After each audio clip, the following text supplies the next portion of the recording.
PPh atas obligasi dan surat utang negara. PPh pasal 4 ayat 2 bersifat final.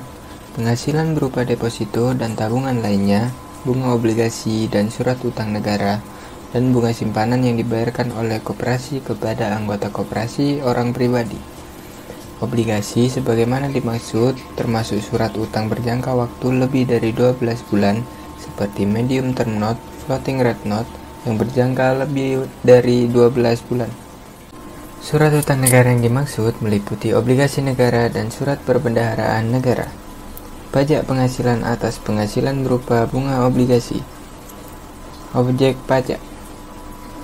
Obligasi adalah surat utang dan surat utang negara yang berjangka waktu lebih dari 12 bulan. Surat utang negara adalah surat berharga yang berupa surat pengakuan utang baik dalam mata uang rupiah maupun valuta asing yang dijamin pembayaran bunga dan pokoknya oleh negara Republik Indonesia sesuai dengan masa berlakunya, yang terdiri atas surat perbendaharaan negara dan obligasi negara. Bunga obligasi adalah imbalan yang diterima dan atau diperoleh pemegang obligasi dalam bentuk bunga dan atau diskonto. Atas penghasilan yang diterima dan atau diperoleh wajib pajak berupa bunga obligasi dikenai pemotongan pajak penghasilan yang bersifat final. Tarif. Besarnya pajak penghasilan atas penghasilan yang diterima atau diperoleh wajib pajak berupa bunga obligasi adalah bunga dari obligasi dengan kupon sebesar 15% bagi wajib pajak dalam negeri dalam bentuk usaha tetap dan 20% atau sesuai dengan tarif berdasarkan persetujuan penghindaran pajak berganda bagi wajib pajak luar negeri selain untuk usaha tetap, dan jumlah bruto bunga sesuai dengan masa kepemilikan obligasi. Diskonto dan obligasi dengan kupon besar. 15% bagi wajib pajak negeri dan bentuk usaha tetap, dan 20% atau dengan tarif berdasarkan persetujuan penghindaran pajak berganda bagi wajib pajak luar negeri selain bentuk usaha tetap, dari selisih lebih harga jual atau nilai nominal di atas harga perolehan obligasi, tidak termasuk bunga berjalan. Diskonto dari obligasi tanpa bunga sebesar 15% bagi wajib pajak dalam negeri dan bentuk usaha tetap, dan 20% atau sesuai dengan tarif berdasarkan persetujuan penghindaran pajak berganda bagi wajib pajak luar negeri selain untuk bentuk usaha tetap, dari selisih lebih harga jual atau nilai nominal di atas harga perolehan obligasi, dan bunga atau diskonto dari obligasi yang diterima atau diperoleh wajib pajak reksadana yang terdaftar pada Otoritas Jasa Keuangan sebesar 5% untuk tahun 2014 sampai dengan tahun 2020 dan 10% untuk tahun 2021 dan seterusnya. Pemotong pajak. Penerbit obligasi atau kustodian selaku agen pembayaran yang ditunjuk atas bunga atau diskonto yang diterima pemegang obligasi dengan kupon pada saat jatuh tempo bunga obligasi, dan diskonto yang diterima pemegang obligasi tanpa bunga pada saat jatuh tempo obligasi, atau perusahaan efek, dealer, atau bank selaku pedagang perantara atau pembeli atas bunga dan diskonto yang diterima penjual obligasi pada saat transaksi. Pengecualian. Ketentuan di atas tidak berlaku dalam penerimaan penghasilan berupa bunga obligasi adalah wajib pajak dana pensiun yang berdirian atau pembentukannya telah disahkan oleh Menteri Keuangan dan memenuhi persyaratan sebagaimana diatur dalam pasal 4 ayat 3 huruf H Undang-Undang PPh, dan wajib pajak bank yang didirikan di Indonesia atau cabang bank luar negeri di Indonesia. Penghasilan berupa bunga obligasi yang diterima atau diperoleh wajib pajak bank yang didirikan di Indonesia atau cabang bank luar negeri di Indonesia dikenai pajak penghasilan berdasarkan tarif umum sesuai Undang-Undang PPh. Pajak penghasilan atas diskonto surat perbendaharaan negara. Surat perbendaharaan negara yang selanjutnya disebut SPN adalah surat utang negara yang berjangka waktu paling lama 12 bulan dengan pembayaran bunga secara diskonto. Diskonto SPN adalah selisih lebih antara A. Nilai nominal pada saat jatuh tempo dengan harga perolehan di pasar perdana atau pasar sekunder, atau harga jual di pasar sekunder dengan harga perolehan di pasar perdana atau di pasar sekunder. Tidak termasuk pajak penghasilan yang dipotong. Objek pajak atas penghasilan tertentu dari wajib pajak berupa diskonto SPN dikenakan pemotongan pajak penghasilan yang bersifat final. Tarif. Besarnya pajak penghasilan atas penghasilan berupa diskonto SPN adalah A. 20% bagi wajib pajak dalam negeri dalam bentuk usaha tetap atau BUT, dan 20% atau tarif sesuai ketentuan persetujuan penghindaran pajak berganda atau P3B yang berlaku bagi wajib pajak penduduk berkedudukan di luar negeri dari diskonto SPN. Pemotong pajak.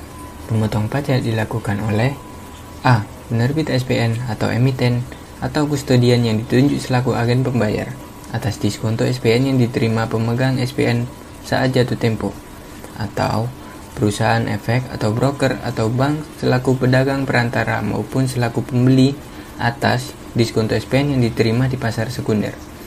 Pengecualian. Pemotong pajak tidak dilakukan atas diskonto SPN yang diterima atau diperoleh wajib pajak. A. Bank yang didirikan di Indonesia atau cabang bank luar negeri di Indonesia. B. Dana pensiun yang pendiriannya atau pembentukannya telah disahkan oleh Menteri Keuangan. C. Reksadana yang terdaftar pada Badan Pengawas Pasar Modal dan Lembaga Keuangan selama 5 tahun pertama sejak pendirian perusahaan atau pemberi izin usaha. Nah, jadi materi kita selanjutnya yaitu tentang PPh atas bunga simpanan koperasi. Kira-kira kalian sudah paham belum sih apa yang dimaksud dengan bunga simpanan koperasi? Jadi, bunga simpanan koperasi adalah bunga yang dibayarkan kepada anggota koperasi atas simpanan yang disetorkan dengan besaran yang sudah ditentukan di awal. Nah, dasar peraturan mengenai bunga simpanan koperasi ini tertuang dalam pasal 2 ayat 1B Undang-Undang tentang Pajak Penghasilan. Koperasi merupakan salah satu bentuk badan usaha yang wajib membayarkan pajak kepada negara. Kewajibannya meliputi memiliki NPWP dan atau PKP, menyetorkan dan melaporkan pajak penghasilan badan, melakukan pemotongan PPh, serta melakukan pemungutan PPN. Dasar hukum untuk pajak atas bunga simpanan koperasi adalah Peraturan Pemerintah Nomor 15 Tahun 2009 tentang PPh atas bunga simpanan yang dibayarkan oleh koperasi kepada anggota koperasi orang pribadi, dan PMK-112-PMK-03-2010 tentang tata cara pemotongan, penyetoran, dan pelaporan atas bunga simpanan yang dibayarkan oleh koperasi kepada anggota orang pribadi. Nah, jadi besaran tarif pajaknya yang dikenakan pemotongan PPh pasal 4 ayat 2 sebagai berikut. Yang pertama, sebesar 0% untuk penghasilan berupa bunga simpanan sampai dengan 240.000 per bulan. Yang kedua, sebesar 10% untuk jumlah bruto bunga untuk penghasilan berupa bunga simpanan lebih dari 240.000 per bulan. Batas waktu penyetorannya adalah setiap tanggal 10 bulan berikutnya setelah masa pajak berakhir. Sedangkan untuk masa pelaporannya, batas paling lama 20 hari setelah masa pajak berakhir. Berikut ini merupakan studi kasus dari PPh atas bunga simpanan koperasi. Koperasi Sumber Jaya membayarkan bunga simpanan sebesar 350.000 untuk bulan Juni kepada Budi. Sedangkan untuk bulan Juli, bunga simpanan yang didapatkan Budi sebesar 235.000. Maka besar PPh atas bunga simpanan yang harus dipotong oleh Sumber Jaya sebesar untuk bulan Juni 10% dikali 350.000 jadi 35.000. Dan untuk bulan Juli sebesar 0% dikali 235.000 sehingga 0 rupiah. Bulan Juni, Budi didapatkan potongan PPh sebesar 35.000 dikarenakan hasil bunga yang didapatkannya melebihi 240.000 per bulan. Sedangkan untuk bulan Juli, Budi tidak dikenakan potongan dikarenakan kurang dari 240.000 per bulan. Pajak penghasilan atas hadiah undian. Hadiah itu sendiri didefinisikan sebagai sesuatu yang diberikan kepada orang lain tanpa adanya timbal balik atau kompensasi secara langsung. Hadiah tidak hanya berupa barang, melainkan juga bisa berbentuk seperti uang tunai ataupun dalam bentuk jasa. Hadiah tidak hanya dilakukan dari orang satu ke orang lain. Hadiah juga bisa didapat dari berbagai cara, misalnya dengan memenangkan pertandingan atau dari suatu undian. Pajak penghasilan atas hadiah undian. Hadiah itu sendiri didefinisikan. Objek pajak hadiah undian adalah hadiah yang diberikan oleh suatu badan resmi atau non-pribadi. Hal ini tercantum pada Undang-Undang Pajak Penghasilan Pasal 4 Ayat 2. Dalam peraturan tersebut, hadiah dikenakan pajak final yang berarti mekanisme pemajakannya dianggap selesai pada saat dilakukan pemotongan, pemungutan, atau penyetoran sendiri dari wajib pajak yang bersangkutan. Besaran pajak hadiah itu berbeda-beda. Nah, untuk pajak hadiah undian, besar pajaknya adalah sebesar PPh 25%. Pajak hadiah ini bisa ditanggung oleh penerima maupun pemberi hadiah undian. Nah, untuk lebih memahami penghitungan pajak penghasilan atas hadiah undian, yuk kita ke contoh kasusnya. PT OK Indonesia menyelenggarakan penarikan hadiah undian atas kupon-kupon yang telah dikirimkan oleh para pelanggannya dengan hadiah senilai 100 juta. Dalam penarikan undian tersebut, nama Budiman muncul sebagai pemenang atas hadiah undian. Bagaimana penghitungan pajak penghasilan pasal 4 ayat 2 atas hadiah undian yang harus dipotong oleh PT OK Indonesia? Berdasarkan PPh pasal 4 ayat 2, besaran pajak yang harus dipotong oleh PT OK Indonesia adalah 25% dari 100 juta, yaitu 25 juta. Jadi, pajak yang harus dibayarkan atas hadiah undian sebesar 25 juta. PPh atas transaksi saham dan sekuritas lainnya. Hukum yang mengatur atas transaksi saham dan sekuritas lainnya tertuang dalam pasal 4 ayat 2 Undang-Undang Nomor 7 Tahun 1983 tentang pajak penghasilan. Objek pajaknya adalah atas penghasilan yang diterima atau diperoleh orang pribadi atau badan dari transaksi penjualan saham di bursa efek. Itulah yang akan dipungut sebagai pajak penghasilan yang bersifat final. Tarif yang dikenakan ada berbagai macam. Yang pertama, besarnya pajak penghasilan adalah 0,1% dari jumlah bruto nilai transaksi penjualan. Yang kedua, pemilik saham pendiri dikenakan tambahan pajak penghasilan sebesar 0,5% dari nilai saham perusahaan pada saat penutupan bursa efek di akhir tahun 1996. Dan yang ketiga, pemilik saham pendiri dikenakan tambahan pajak 0,5% dari nilai saham pada saat penawaran umum perdana atau IPO dalam hal saham perusahaan diperdagangkan di bursa efek setelah 1 Januari 1997. Yang dimaksud dengan nilai saham adalah nilai saham ditetapkan sebagai harga saham pada saat penawaran umum perdana. Sementara itu, yang tidak termasuk dalam pengertian saham pendiri adalah sebagai berikut. A. Saham yang diperoleh pendiri yang berasal dari pembagian dividen dalam bentuk saham. B. Saham yang diperoleh pendiri setelah IPO yang berasal dari pelaksanaan hak pemesanan efek terlebih dahulu atau right issue, waran, obligasi konversi, dan efek konversi lainnya. Dan C. Saham yang diperoleh pendiri perusahaan reksadana. Selanjutnya, atas penghasilan dividen yang diterima atau diperoleh wajib pajak orang pribadi dalam negeri, akan dipotong pajak penghasilan pasal 4 ayat 2 yang bersifat final sebesar 10% dari penghasilan bruto, sebagaimana yang telah diatur dalam Peraturan Pemerintah Nomor 19 Tahun 2009. Atas penghasilan perusahaan modal Ventura dari transaksi penjualan saham ataupun pengalihan penyertaan modal pada perusahaan pasangan usahanya akan dikenakan pajak penghasilan pasal 4 ayat 2 yang bersifat final. Besarnya pajak yang dikenakan adalah 0,1% dari jumlah bruto nilai transaksi penjualan saham atau pengalihan penyertaan modal. Pengenaan pajak penghasilan dilakukan dengan cara pemotongan oleh penyelenggara bursa efek. Nah, ini dilakukan melalui perantara pedagang efek pada saat pelunasan transaksi penjualan saham. Penyelenggara bursa efek wajib menyetor pajak penghasilan kepada bank resepsi atau kantor pos dan giro selambat-lambatnya tanggal 20 setiap bulan atas transaksi penjualan saham yang dilakukan dalam bulan sebelumnya. Nah, untuk lebih memahami tentang pajak penghasilan atas transaksi saham dan sekuritas lainnya, Yuk kita simak contoh kasus berikut ini. Selanjutnya adalah PPH pasal 4 ayat 2 tentang pajak atas pengalihan hak atas tanah dan atau bangunan. Di sini ada 3 definisi dari pengalihan hak atas tanah dan atau bangunan.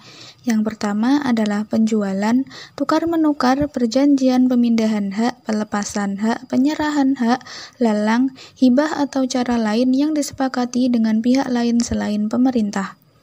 Yang kedua adalah penjualan, tukar-menukar, pelepasan hak, penyerahan hak atau cara lain yang disepakati dengan pemerintah guna pelaksanaan pembangunan, termasuk pembangunan untuk kepentingan umum yang tidak memerlukan persyaratan khusus. Objek PPH pasal 4 ayat 2 atas pengalihan hak atas tanah dan atau bangunan adalah penghasilan dari pengalihan hak atas tanah dan atau bangunan atau dari perubahan perjanjian pengikatan jual beli atas tanah dan atau bangunan. Adapun beberapa hal yang harus kita lakukan ketika kita bukan sebagai wajib pajak yang melakukan usaha pokok berupa pengalihan hak atas tanah dan atau bangunan.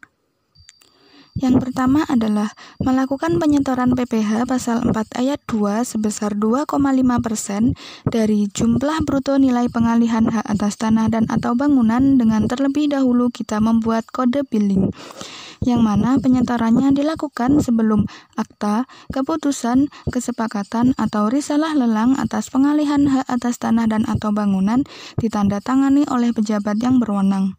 Yang kedua, mengajukan permohonan penelitian formal atas bukti pemenuhan kewajiban penyetoran pajak penghasilan ke kantor pelayanan pajak. Yang ketiga, mengambil sendiri surat keterangan penelitian formal, bukti pemenuhan kewajiban penyetoran pajak penghasilan, atau surat pemberitahuan permohonan penelitian tidak lengkap dan atau tidak sesuai di kantor pelayanan pajak yang wilayah kerjanya meliputi lokasi tanah dan atau. Selanjutnya yaitu permohonan dilakukan dengan menggunakan surat permohonan sebagaimana tercantum dalam lampiran 1 periode 26/PJ/2018 dengan dilampiri 1. Surat setoran pajak atau sarana administrasi lainnya yang disamakan dengan surat setoran pajak. Yang kedua, surat pernyataan pengalihan hak atas tanah dan atau bangunan atau perjanjian pengikatan jual beli atas tanah dan atau bangunan beserta perubahannya. Yang ketiga, fotokopi seluruh bukti penjualan, bukti transfer, faktur penjualan, dan atau bukti penerimaan kas. Yang keempat, fotokopi SPPT PBB tahun terakhir. Yang kelima, fotokopi KTP bagi pembeli dan penjual yang berstatus warga negara Indonesia. Yang keenam, fotokopi paspor bagi pembeli dan penjual yang berstatus warga negara asing. Dan yang ketujuh, dalam hal penyampaian permohonan penelitian dikuasakan, wajib dilampiri dengan surat kuasa dan fotokopi kartu tanda penduduk yang diberi kuasa untuk menyampaikan dan atau mengambil dokumen. Dan yang terakhir adalah dalam hal wajib pajak memenuhi syarat tetapi tidak wajib memiliki NPWP, maka wajib melampirkan surat pernyataan. Selain itu, adapun beberapa hal yang harus kita lakukan ketika kita sebagai wajib pajak yang melakukan usaha pokok berupa pengalihan hak atas tanah dan atau bangunan. Yang pertama adalah melakukan penyetoran PPH pasal 4 ayat 2 sebesar 2,5% dari jumlah bruto nilai pengalihan hak atas tanah dan atau bangunan dengan terlebih dahulu membuat kode billing. Penyetoran ini dilakukan sebelum akta, keputusan, kesepakatan, atau risalah lelang atas pengalihan hak atas tanah dan atau bangunan ditandatangani oleh pejabat yang berwenang. Yang kedua adalah mengajukan permohonan penelitian formal atas bukti pemenuhan kewajiban penyetoran pajak penghasilan ke kantor pelayanan pajak. Permohonan ini dilakukan dengan menggunakan surat permohonan lampiran 1A periode 26/PJ/2018 dengan dilampiri daftar pembayaran pajak penghasilan dalam bentuk dokumen fisik atau hard copy dan dokumen elektronik atau soft copy sesuai dengan format dalam lampiran 1B periode 26/PJ/2018. Dan yang ketiga adalah mengambil sendiri surat keterangan penelitian formal bukti pemenuhan kewajiban penyetoran pajak penghasilan atau surat pemberitahuan permohonan penelitian tidak lengkap dan atau tidak sesuai di kantor pelayanan pajak yang wilayah kerjanya meliputi lokasi tanah dan atau pembangunan dalam jangka waktu 1. Paling lama 3 hari kerja jika jumlah bukti pembayaran dalam daftar pembayaran pajak penghasilan paling banyak 10 buah. Yang kedua, paling lama 10 hari kerja jika jumlah bukti pembayaran dalam daftar pembayaran pajak penghasilan lebih dari 10 buah. Tarif pajak. Pemerintah telah mengeluarkan peraturan baru terkait pajak penghasilan atas pengalihan hak atas tanah dan atau bangunan melalui Peraturan Pemerintah Nomor 34 Tahun 2016 tentang pajak penghasilan atas penghasilan dari pengalihan hak atas tanah dan atau bangunan dan perjanjian pengikatan jual beli atas tanah dan atau bangunan beserta perubahannya. Berdasarkan aturan baru tersebut, tarif PPh final atas pengalihan hak atas tanah dan atau bangunan adalah sebagai berikut.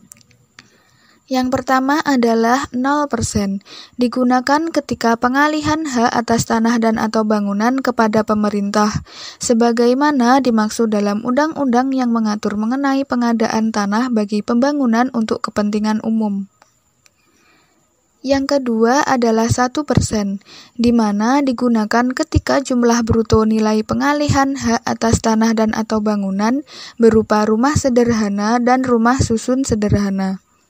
Dan yang ketiga adalah 2,5%, di mana digunakan ketika jumlah bruto nilai pengalihan hak atas tanah dan atau bangunan selain pengalihan hak atas tanah dan atau bangunan berupa rumah sederhana atau rumah susun sederhana.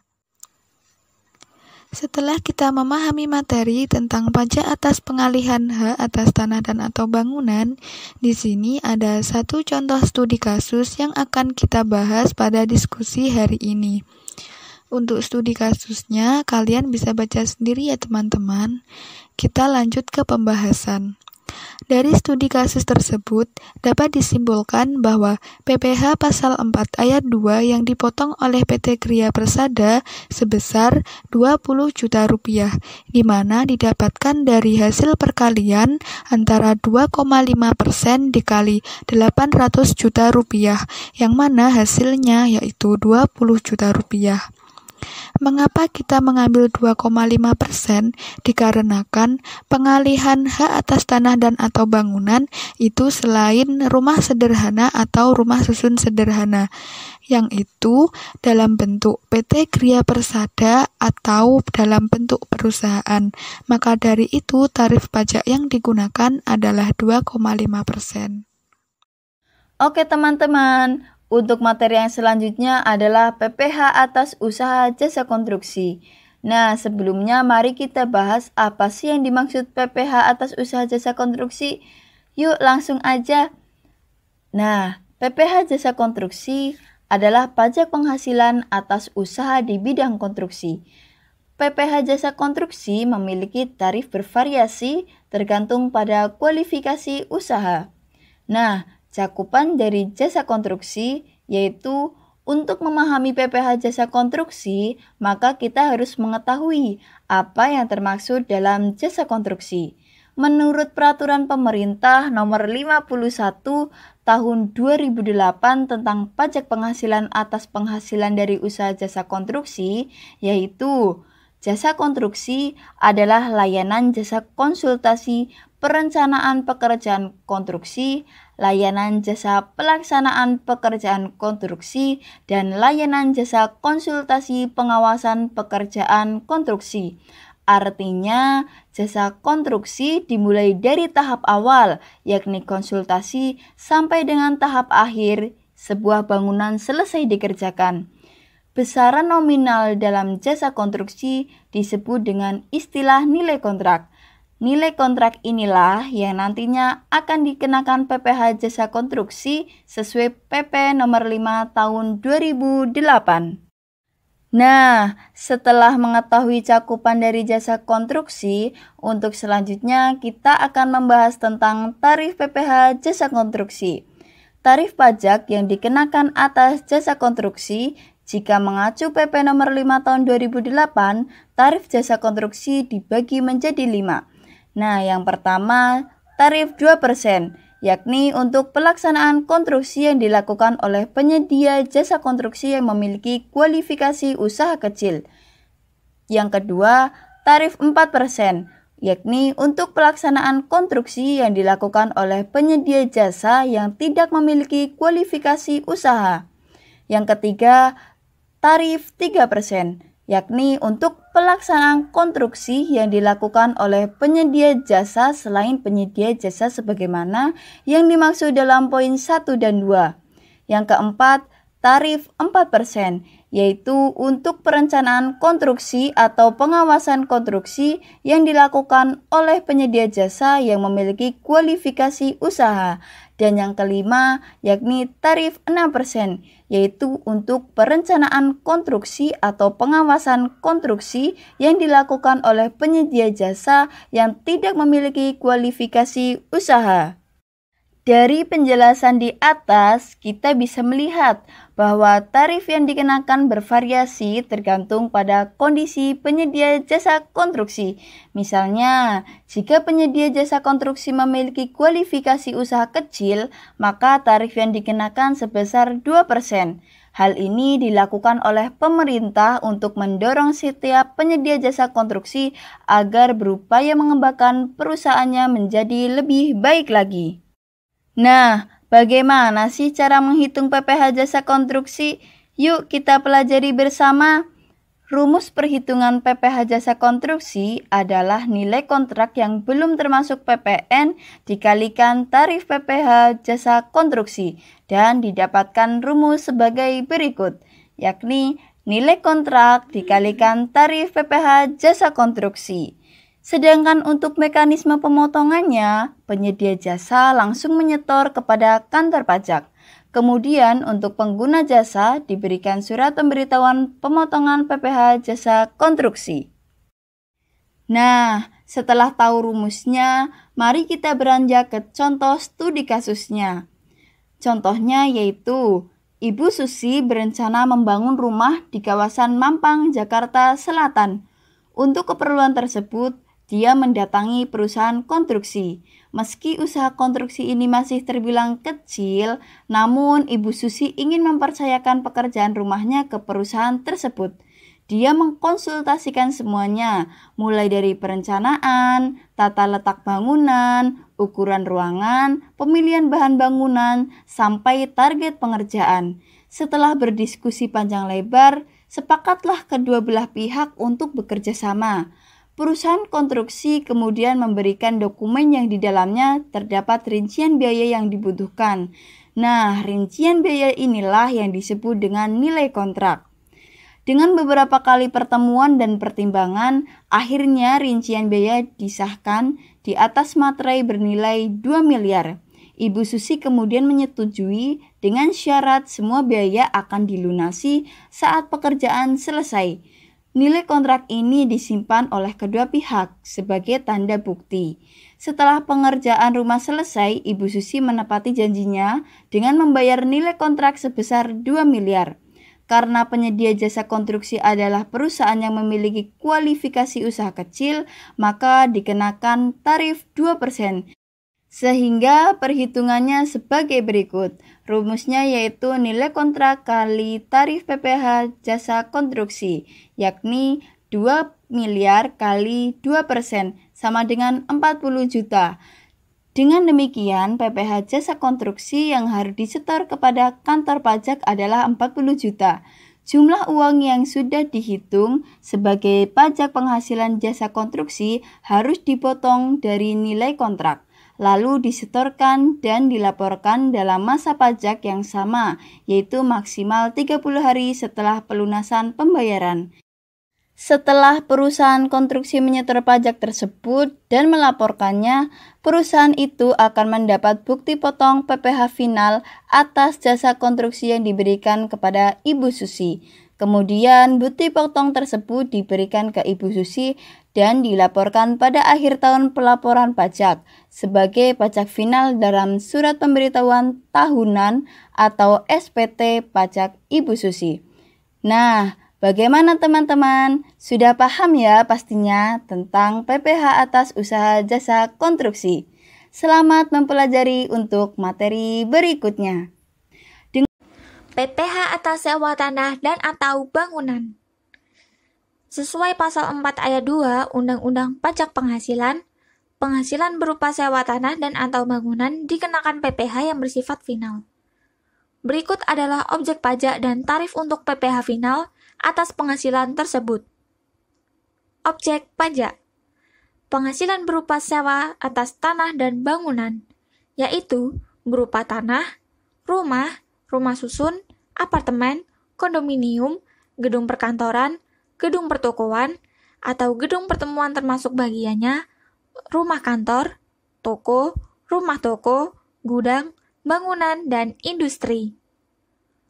Jumlah bruto nilai persewaan adalah semua jumlah yang dibayarkan atau terutang oleh pihak yang menyewa dengan nama dan dalam bentuk apapun berkaitan dengan tanah dan atau bangunan yang disewa, termasuk biaya perawatan, biaya pemeliharaan, biaya keamanan, dan service charge, baik yang perjanjiannya dibuat secara terpisah maupun yang disatukan dengan perjanjian persewaan yang bersangkutan. Pemotong pajak. Pemotongan pajak dilakukan oleh penyewa antara lain badan pemerintah, subjek pajak dalam negeri, penyelenggara kegiatan, bentuk usaha tetap, kerjasama operasi, perwakilan perusahaan luar negeri lainnya, dan orang pribadi yang ditetapkan oleh Dirjen Pajak.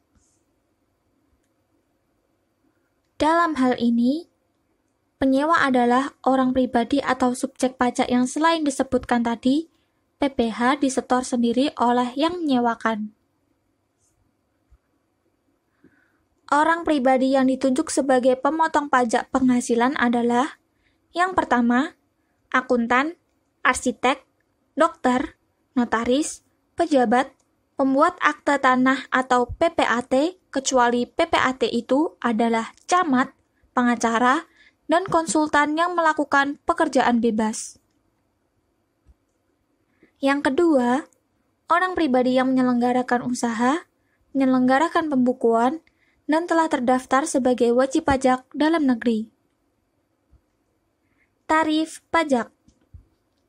Tarif pajak yang dikenakan sebesar 10% dari jumlah bruto nilai persewaan tanah dan atau bangunan, baik untuk wajib pajak orang pribadi maupun badan. Selanjutnya, kita akan masuk ke studi kasus.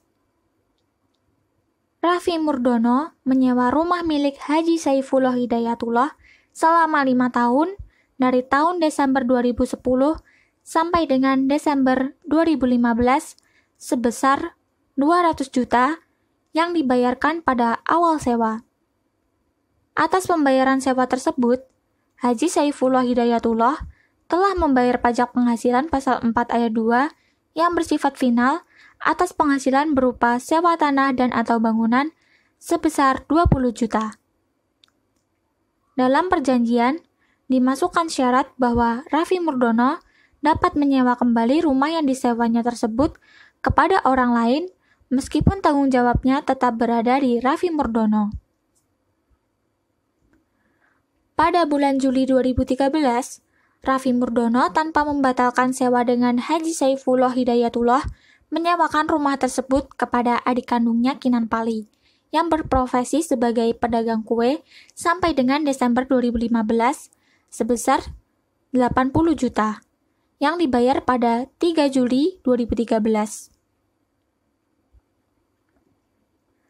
Lalu, bagaimanakah kewajiban pajak penghasilan terkait transaksi sewa atas Raffi Murdono dan Kinan Pali tersebut? Jawabannya adalah, meskipun rumah yang disewakan Raffi Murdono kepada Kinan Pali adalah rumah yang disewa dari Haji Saifullah Hidayatullah, namun atas transaksi tersebut tetap termasuk dalam kriteria sewa atas tanah dan atau bangunan yang dikenai pajak penghasilan pasal 4 ayat 2 yang bersifat final. Dengan demikian, atas penghasilan yang diterima oleh Raffi Murdono dari Kinan Pali tersebut harus dibayar pajak penghasilannya. Mengingat Kinan Pali bukan merupakan pemotong pajak, maka Raffi Murdono wajib menyetorkan sendiri pajak penghasilan. Besarnya pajak penghasilan pasal 4 ayat 2 yang bersifat final yang wajib disetorkan adalah 10% dikali 80 juta sama dengan 8 juta. Kewajiban Raffi Murdono atas transaksi tersebut adalah yang pertama, melakukan penyetoran pajak penghasilan pasal 4 ayat 2 sebesar 8 juta paling lambat tanggal 15 Agustus 2013. Yang kedua, melaporkan penyetoran pajak penghasilan pasal 4 ayat 2 atas transaksi tersebut dalam SPT masa pajak penghasilan pasal 4 ayat 2 masa pajak Juli 2013 paling lambat tanggal 20 Agustus 2013. Baiklah teman-teman, cukup sekian penjelasan materi yang telah disampaikan oleh kelompok kami. Mohon maaf apabila ada kesalahan dalam pengucapan kata. Tetap semangat dan jangan lupa untuk belajar. See you next time. Wassalamualaikum warahmatullahi wabarakatuh.